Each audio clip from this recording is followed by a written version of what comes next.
Yes, okay. Okay, Yeah, ready to roll? yes. Here we go. Take two. We got three, two. Big excitement. One. Good evening, ladies and gentlemen.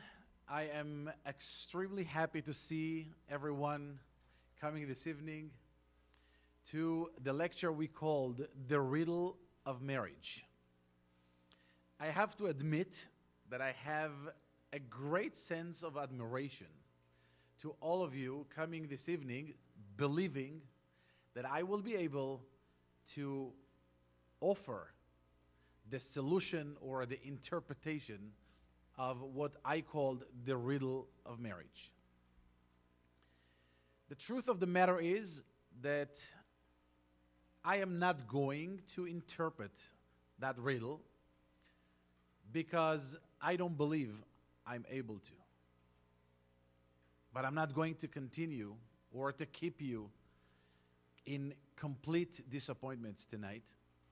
So instead of solving the riddle of marriage, as they call it, I would like to offer tonight an incredible secret that I believe if we will be able to adopt this concept, it will enhance our life in every area, especially in the world of marriage and relationship and building a family structure. When we speak about the riddle of marriage, the true secret that I would like to reveal tonight is to share with you that in my school and in my belief system, there is no riddle of marriage. There is no such a riddle to solve, and there is no interpretation to this riddle as long as we believe that this is a riddle. So what is it in marriage that it's not a riddle, but it looks like a riddle? We all have to agree that one way or the other, it at least appears as a riddle. So brothers and sisters, the first thing that I believe can help us to really build an incredible, incredible life is to understand why is it that marriage appears in our eyes as such a difficult riddle to understand. And let's begin with the following example. We all agree that when we look at marriages today, when we look at the way people are living within the relationship of marriage, that it looks like a riddle simply because think about the time prior to marriage. Think about the time of the preparation to the wedding night. Isn't that incredible? Isn't that amazing to see when you see a young couple, when they come? I can give you many, many examples when young couple coming to my office and they come because they want me to officiate the wedding. And it's something so incredible when you pay attention to it. You see they're coming and you look at their face and they say, "Rabbi, we have some great news to share with you." What is the great news?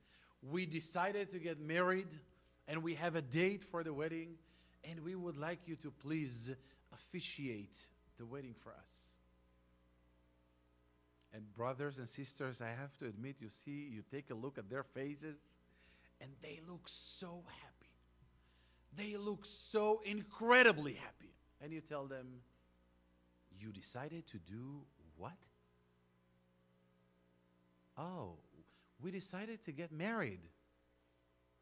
And they have this strange face and they said, "Aren't you happy for us?"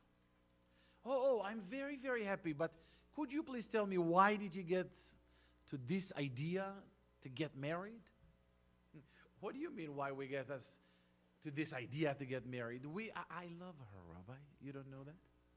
You don't know the concept of love? I love her. And then they go on and on and on in the preparation of the wedding. And you see how they speak about the hall, the place, the dress. There is a sincere sense of love and romance and joy and happiness. And they're all in the moon. And they come to that night. They come to that night so happy, so incredibly in heaven of joy and love. And you think about it. You come to the wedding night and you see the flowers. You see the limo outside. You see the musicians. You see the food. You see the dresses. Every single person on earth who attended a wedding feels that this is a happy occasion. People can seriously say that when they go to a wedding, this is a happy night. And the only problem is that when you meet this couple, a few months later, you are mentally and emotionally in shock. You look at this couple a few months later, and brothers and sisters, I want to admit, if you think for a moment that I'm exaggerating, if you think for a moment that I'm taking things away from reality, all I have to ask you is please join me for a week in my work dealing with hundreds of couples in marriage and relationship issues, and you will be amazed. First of all, you will be amazed of how long, what is the period of time after the wedding, how long it takes for the wedding night to disappear and to the reality to walk in.